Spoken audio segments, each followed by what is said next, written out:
One morning after Wren turned 7 years old, her parents wrestled her into her best blue wool dress, pinned her down to oil her curly hair, and took her up to the mountain to be eaten by a dragon. They didn't tell her that was the plan, of course. They didn't say, "Guess what's gonna happen to you today," or "Bad news about that tree climbing expedition you had planned for tomorrow."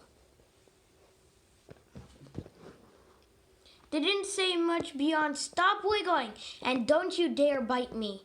If they had told her if she was off to be a dragon's breakfast, she might have pointed out that the dragon certainly wouldn't care what her hair looked like. So there was no need to spend the last minutes of her life torturing her. But instead, she thought she was trapped on another boring walk with the Dragon Masters for an edifying lecture about dragon behavior. And so all she wondered, as they marched towards the woods, why her parents were holding her hand so tightly, and why none of the other village children had been dragged along. She was too young to remember the apprentice who'd been sacrificed 5 years earlier, especially since it was forbidden to talk about the gifts the village gave to the dragons. And despite what the Dragonmancer thought, Wren hadn't fully understood what she'd read in the books she stole from them.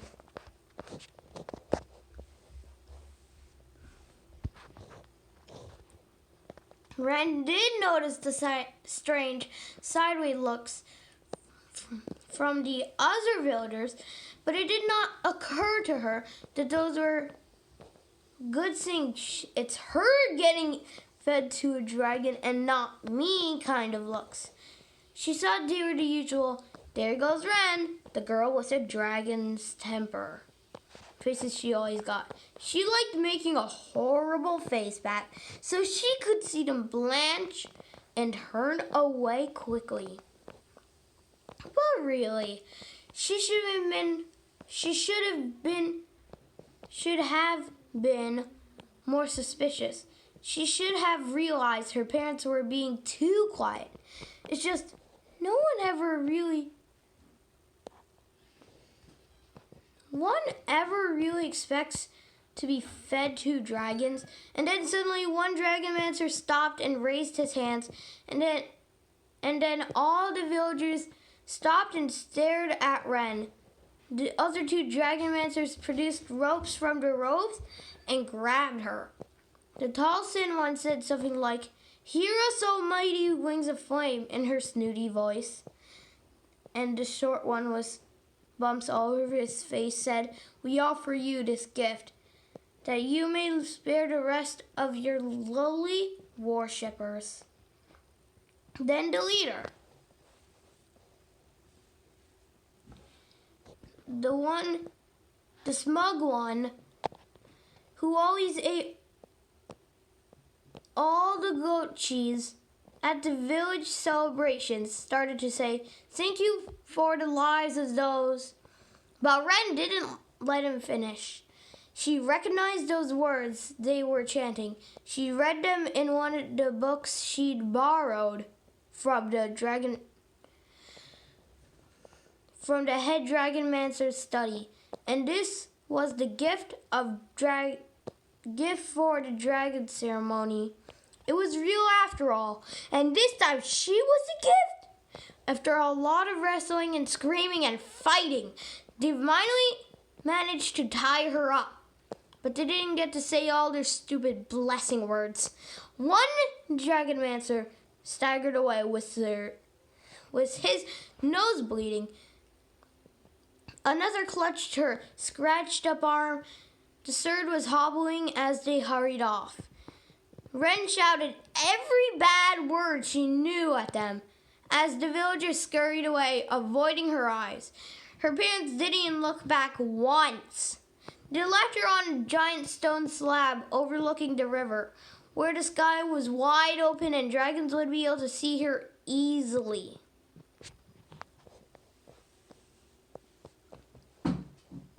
The idea, of course, was that the 7-year-old would sit there politely and wait to be eaten, like a good little human sacrifice. But that was obviously not going to happen. Although she was quite little, Wren was never polite. And really good. And Wren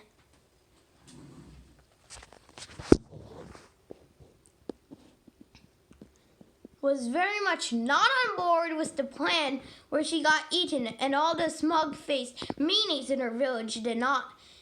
And that was the ultimate definition of unfair. Wren was a younger sister, so she knew all about fair and unfair. And getting eaten by dragons while jerks like Camellia stayed inside, probably playing with her Wren's dolls, was absolutely 100% not fair.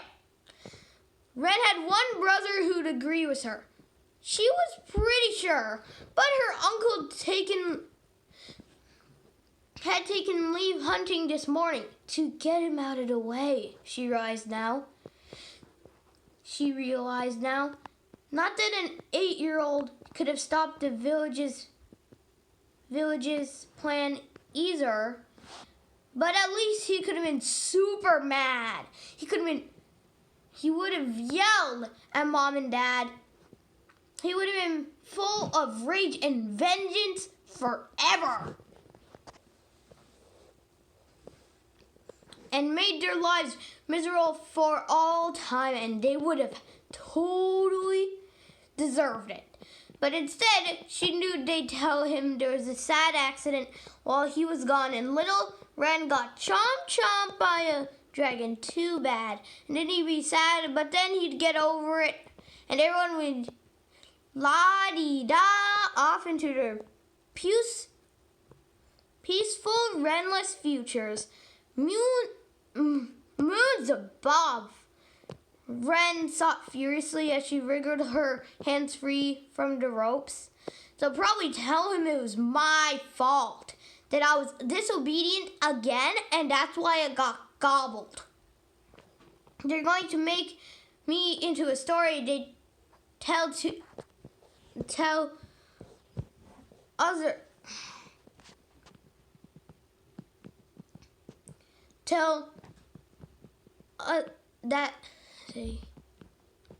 they tell to other kids to make them behave. Now she was really mad. She yanked off the rope around her ankles and jumped to her feet. What she wanted to do the most was run after the villagers and Dragomancers and yell at them some more. She wanted them to know they were unfair, stupid heads, and she absolutely refused to get eaten by a dragon, and she didn't even care. If a dragon came and ate everybody else because they were mean. Because they were all mean. Wren took 2 steps into the forest and stopped herself. If I run after them, they'll just tie me up again, but tighter. They wouldn't listen to her. They never did. The more she yelled and screamed, the less they listened. This is a fact she had noticed, but it only made her want to scream louder. Screaming right now would probably summon a dragon, or the Dragomancers. With their cold fingers and scowling faces, of those 2 options, Wren might prefer the dragon. She slid down the muddy bank and crouched beside the river. Trailing her hands into ice-cold water, droplets flew up around her wrists, catching in the sunlight like diamonds tossed into the air. It isn't fair, she thought, yanking up a weed from between the river petals. Why did they pick me out of everyone in the village? Why did the dragon send a vision saying they wanted to eat me. I bet they didn't, Ren cried. I bet the dragons don't even care. She plucked a rock from the riverbed and threw it at a bush on the opposite bank. They'd eat anyone they found, all tied up. If they could choose, they'd pick someone bigger and yummier than me, like Camellia. She would make a much better sacrifice to the dragons.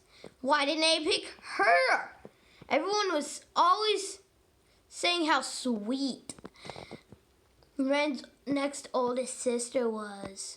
She'd be so oily and sugary the dragons could choke on her.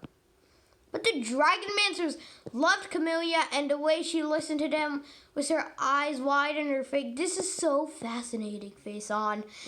Ren stared into the rippling waters. The Dragonmancers would never choose Camellia. They chose me because they don't like me, and mother and father let them.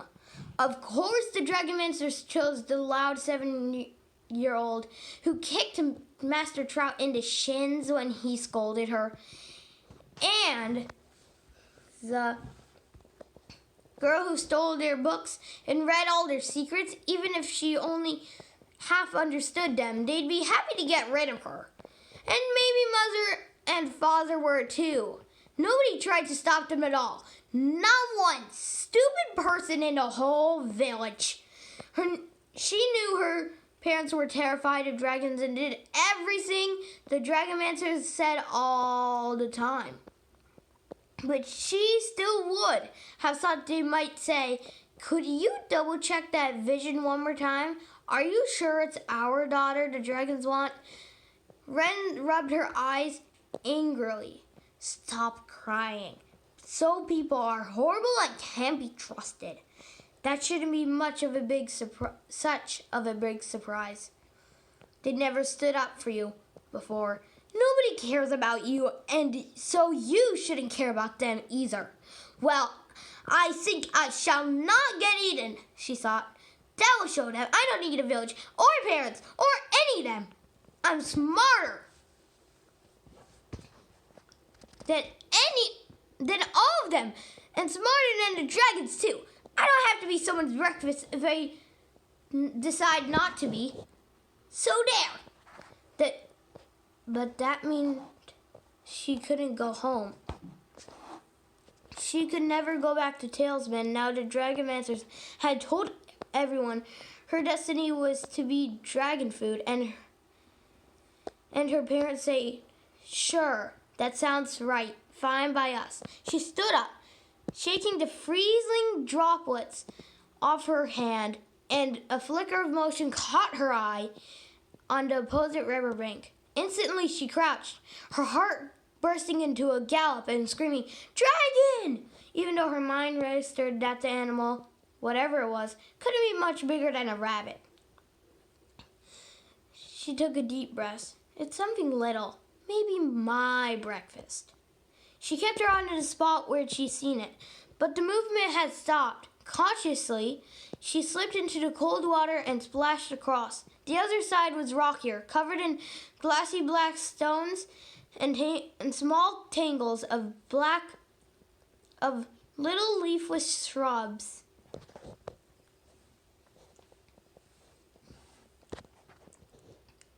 The thing she'd seen was caught in one of those nets of branches that leaned out over the river. She crept toward it slowly. "A rabbit would be great," breathed Ren. "Don't panic. It is certainly not a dragon. It was a dragon. Or at least it was a very small, pathetic, skinny miniature of a dragon.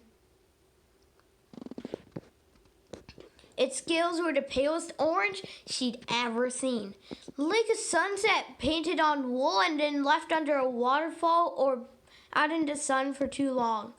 She'd never seen a dragon so pale before. All the ones in the mountains were bright reds or oranges, and the ones that came up from the swamps were shades of mud and brown.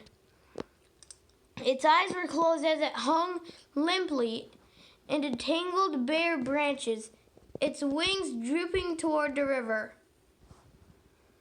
Probably dead, Ren thought, and was surprised to feel a twinge of pity for a dragon. What was that about? Feeling sorry for something that would probably eat her if it was still alive. And then, again, I wouldn't be able to fit much of that in that tiny mouth. It would take days to nibble off her pinky finger. She snorted. And the baby dragon distinctly flinched. It was alive.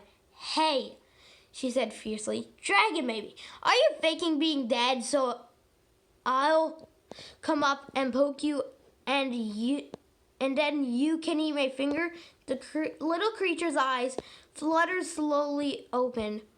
It glanced around, spotted Ren, and let out a squeak of alarm. She realized it was shivering. She wasn't sure if that was from the cold water or because it was scared of her. The dragon's scared of me. I bet that's never happened to any of those stuffy, mean, old dragonmancers. Wait. This dragon can't possibly be cold. It's a sky dragon after all. They all have fire inside them. It could burn up the whole bush in a second and fly away if it wanted to. This is a trick, isn't it? She said. You want me to go, "Aw, poor baby," and try to set you free, and then you'll set me on fire and eat me. I see what you're up to, little weird dragon. The dragon tried to twist itself one way, then another, but it was too snarled in the branches to wiggle free. It let out another pitiful squeak, its minuscule claws opening and closing on the air.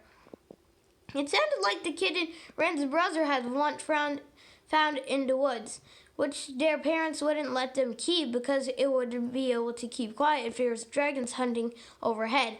That kitten will be the death of us all, was how they put it, in a typical, overdramatic, grown-up fashion. Said the little dragon said pathetically. Squirrel. Stop being cute and tragic, Ren said, crossing her arms. I'm not falling for it. The baby dragon sighed, closed its eyes, and stopped wiggling. Its wings drooped and its head flopped sideways. It looked like it had given up and was planning on lying there in the bush until it starved to death. Oh, firebots, Ren said crossly. All right, fine. But if you even eat one of my fingers, I'm throwing you into the river and I won't feel bad about it. She clambered out across the stones, feeling the cold water eddy around her bare feet. The branches kept stabbing her as she tried to reach through them, so she started breaking them off and tossing them aside until she cleared a path to the little dragon. It opened her eyes again and blinked at her in either hope or alarm. She wasn't entirely sure. Its face was more expressive than a lizard's, but still not at all human. What am I doing? Ren muttered. But as she reached through the sharp web of sticks and carefully untangled the little dragon's wings, tail, and claws until it slipped free and tumbled into her hands, she jumped back, holding it at arm's length, and it was still trembling, sending little shudders through her whole body. Now she could feel it was actually cold. Very cold. It was very cold. She obviously never touched a dragon before, but she would have guessed that they'd be warm or even burning hot, given the fire inside them. This one was so different, though. Its eyes were pale, watery blue, like a frosted over puddle. It nudged her some with its snout and tried to bury its head between her fingers. Cautiously, she brought it closer to her and immediately latched its tiny claws into the weave of her dress and stuck its nose under her chin, shivering tragically. "Why are you all alone?" Wren asked it. "And why are you so cold?" She ran one hand gently across its side, and it leaned into her palm with a whimper. She'd always thought dragons would feel kind of scaly and slimy like fish, but blistering hot. Instead, the dragonette's skin was more like a lizard, smooth, cool, and a little pebbly, especially with the softer scales under its chin and the wings. Wren touched one of its wings softly with 2 fingers, and the dragon unfolded it to rest in the palm of her hand.